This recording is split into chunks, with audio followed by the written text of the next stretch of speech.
710 ईस्वी में उमर इब्न अब्दुल अजीज रहमतुल्लाह अलैहि का जन्म मदीना मुनव्वरा में हुआ।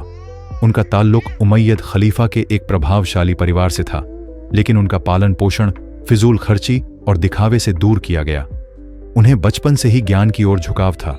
उनके पिता अब्दुल अजीज ने उन्हें मदीना के मशहूर उलमा के पास भेजा, जहां उन्होंने कुरान, हदीस और न्याय की शिक्षा प्राप्त की।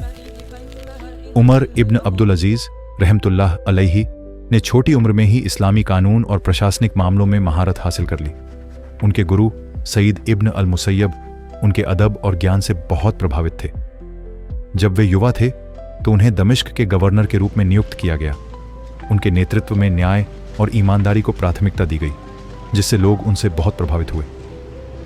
उमर इब्न अब्दुल अजीज रहमतुल्लाह अलैहि ने प्रशासन में कई सुधार किए।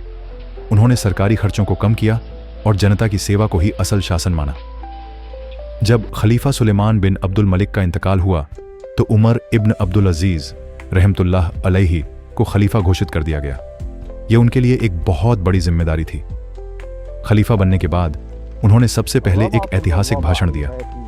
मुझे यह जिम्मेदारी सौंपना मेरी इच्छा नहीं थी, लेकिन अब मैं इसे अल्लाह की अमानत समझकर निभाऊंगा। उमर इब्न अब्दुल अजीज रहमतुल्लाह अलैहि ने खलीफा बनने के तुरंत बाद शाही वस्त्र उतारकर साधारण कपड़े पहन लिए और महल छोड़कर आम जनता की तरह जीवन बिताने लगे। उन्होंने उन सभी गलत कानूनों को खत्म कर दिया जो अत्याचार को बढ़ावा देते थे, गरीबों के हक में सुधार किया और जनता की भलाई के लिए खजाने का सही उपयोग किया। खलीफा बनने के बाद उन्होंने सभी गवर्नरों को एक पत्र लिखा। लोगों पर जुल्म करना बंद करो, न्याय के साथ हुकूमत करो और गरीबों की मदद करो। उन्होंने उन सभी गवर्नरों और अफसरों को हटा दिया जो भ्रष्टाचार में लिप्त थे। उनकी जगह पर ईमानदार और न्यायप्रिय लोगों को नियुक्त किया। उन्होंने अपने परिवार के लोगों को भी सरकारी सुविधाओं से दूर रखा और कहा, हम सब बराबर हैं, किसी को दूसरों पर विशेषाधिकार नहीं दिया जाएगा। उन्होंने टैक्स सिस्टम में सुधार किया, किसानों और व्यापारियों को राहत दी और सरकारी खजाने को सही दिशा में खर्च किया। उन्हें गरीबों की हालत सुधारने की बहुत चिंता थी।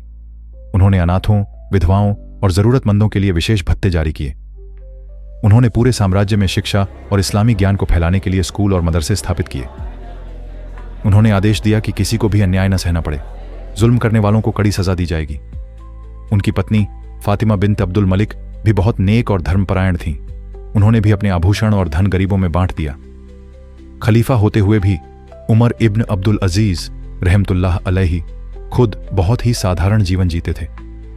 उन्होंने सभी अनैतिक करों को समाप्त कर दिया, जिससे गरीब और व्यापारी राहत महसूस करने लगे।